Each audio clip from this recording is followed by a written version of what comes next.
पूरे मुंहते हो तुम तो साफ वही करेगा। एनटीए गंदगी फैलाए हैं तो साफ इनके अब्बा के करेंगे। चोट्टा कहीं का कहता है कि पैसा नहीं लेंगे, तुमको पीटा सब नहीं, ये गनीमत है। ये एक आतंकवाद से कम घटना है क्या? किसी बच्चे के आप 20-20 लाख बच्चों के भविष्य से खेलिए।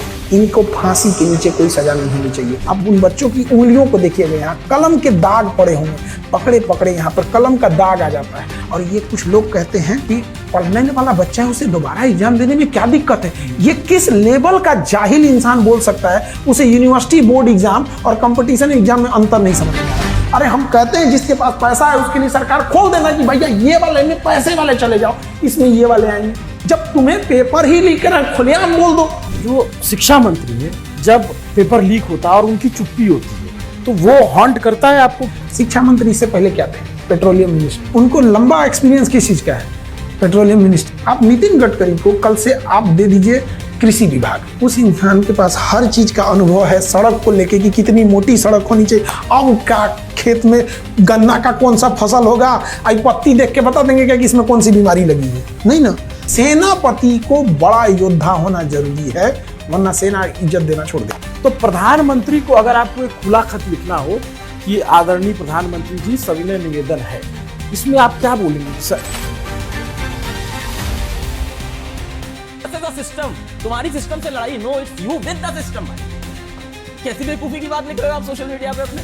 इट्स यू वर्सेस, कर ही दिया you versus system. It's a system that is compromised. It's you versus the system. तो पेपर लीक क्यों हो गया? आप ये तो बताओ, कहां सिस्टम में गड़बड़ थी कि पेपर लीक हो गया? आप ये तो बताओ, आप एग्जाम के पहले क्यों इतना स्मार्ट बन रहे थे कि कोई प्रणाली है, कुछ नहीं हो सकता, पेपर लीक नहीं हो सकता।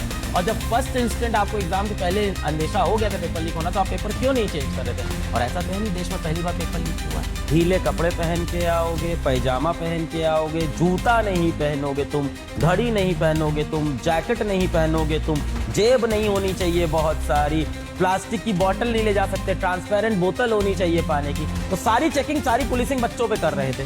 और इनके सिस्टम के अंदर बैठ के जो पेपर लीक कर रहा था वो इनको पता नहीं चल रहा है। तो ये लीक नेशनल लेवल पे बहुत बड़ा लीक है और सिस्टम के अंदर के लोग इन्वॉल्व हैं। अब सीबीआई आई है तो प्रोब निकलेगा, कुछ बड़ा मसला इसके अंदर से निकलने वाला है। जो इनकी चाहते हैं इस पे बात ना हो, चलो चलो हमने बच्चों के हित में फैसला दिया है, अगला पेपर देखते हैं। कोई बात नहीं बेटा, तुम्हारे 3 साल बर्बाद हुए, चलो चलो एक बार फिर से चलो। जिन्होंने ये पेपर खरीदा उन अमीरों को सजा मिले। ये कौन अमीर लोग थे जो अपने बच्चों के लिए पेपर खरीद के लाए थे, जो गरीब बच्चों के साथ अन्याय कर रहे थे? इन अमीरों को सजा दे। कोई कोचिंग वाला इन्वॉल्व है उसको फांसी पे चढ़ा है। मैं यहाँ खड़े होकर बोल रहा हूँ, मुझे कोई डर नहीं इस बात का। फिर आप बोले हम जिम्मेदारी लेते हैं, तो अरे जिम्मेदारी कौन लेगा? आप ही तो लोगे। पुतिन आके थोड़ी जिम्मेदारी लेगा इनके पेपर लीक का। ये एक एग्जाम कराने में 1000 करोड़ 500 करोड़ खर्च होता है, अब फिर आप वो करोगे? अब इनके बाप के घर से तो जाएगा नहीं पैसा, और आपका टैक्स जाएगा ये, और क्या। परसेंट दुख भी इस बात का है कि पेपर लीक हो गया है। इनको तो अंदर ये लग रहा है ओ शिट, इस बार पता लग गया। भाई सुन, इस बार पता नहीं लगना चाहिए, हवा नहीं लगनी चाहिए, पेपर लीक भी हो रहा है और ये जो 400 करोड़ रुपए और खर्च हो रहे हैं इनकी भी वसूली करनी है। शिक्षा मंत्री ने बोला नहीं सर, आपने देखा होगा कैमरा लेके क्या बोलता। शिक्षा मंत्री के पास बोलने के लिए कुछ है? शिक्षा मंत्री के पास बोलने के लिए इतना बोलना था, प्रधानमंत्री जी के नेतृत्व में इस बार एनटी ये पेपर बेचने में सफल रही है, बस इससे ज्यादा कुछ नहीं। पूरे देश के बच्चा प्रभावित है, पूरे देश के बच्चों के परिवार प्रभावित है। आज समझिए 22 लाख बच्चे, मतलब कि 1 करोड़ के करीब की आबादी को इफेक्ट कर रहा है। सीबीआई जांच हो रही है, अब सब अच्छा हो जाएगा, कुछ अच्छा नहीं होगा। ये सीबीआई जांच अभी आपके मन को शांत करने के लिए, आपके गुस्सा को कम करने के लिए है। इसका निष्कर्ष कुछ नहीं निकलेगा, देख लीजिएगा। यही तो हो रहा है इतने सालों से। आप कह देते हो समोसे का ठेला खोल लो, देखिए उसने चाय से इतना बड़ा बिजनेस, हर आदमी चाय बनाएगा तो पिएगा, धुरंधर 3 ये बना देंगे और उसमें दिखा देंगे कि पेपर लीक के भी अपने फायदे हैं, सरकार को इतना राजस्व प्राप्त होता है, उसी से आपकी रोडें बनती हैं। या आप एक मंत्री मुझे बताइए जिससे अपना विभाग संभल, वित्त मंत्री से महंगाई नहीं संभल रही, पर्यावरण मिनिस्टर से प्रदूषण ठीक नहीं हो रहा। पेपर लीक करने वाले लोग कोठियां बना लेते हैं, नेता मंत्री विधायक बन जाते हैं। हम तो ऐसे लोगों को जानते हैं, नाम ले लेंगे तो मुकदमा करवा देंगे क्योंकि भाई आरोप सिद्धि नहीं हो पाया उनके ऊपर। ये जो हुआ है ये देशद्रोह से कम नहीं है।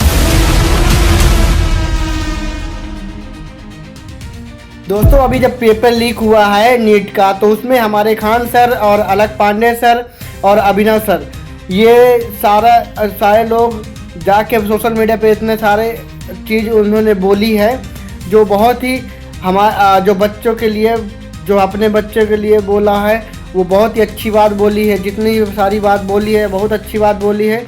आप इस वीडियो को पूरा देखिए और इस वीडियो में पूरा सब कुछ सच जानिए और कैसे सिस्टम काम करता है, कैसे सिस्टम काम करना चाहिए, ये सब कुछ उन्होंने बताया, और जो लीक करवा रहा है उसको क्या क्या सज़ा होना चाहिए ये भी सब कुछ बताया।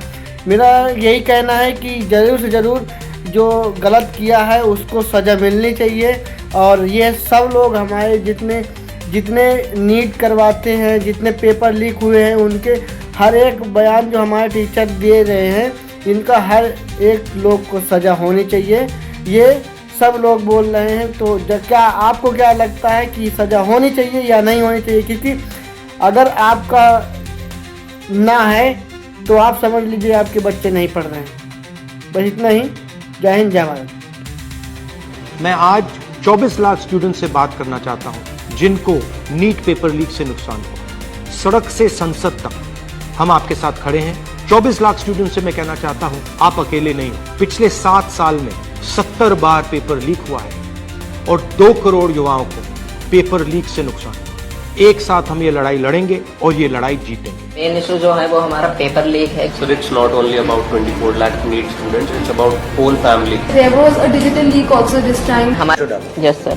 अगर आपने ठीक से प्रेशर डाला और आप पीछे नहीं हटिए, और अगर आप काफी स्टूडेंट्स आ जाएंगे, तो वो दोनों इंस्टीट्यूशन इसको कैंसिल कर। पावर ना कोर्ट के हाथ में है ना मिनिस्ट्री के हाथ में है, पावर आपके हाथ में है। अगर आपने क्लैरिटी से खड़े हो गए और पीछे नहीं हटे, उन दोनों को आपकी बात माननी पड़ेगी। ठीक है, थैंक यू।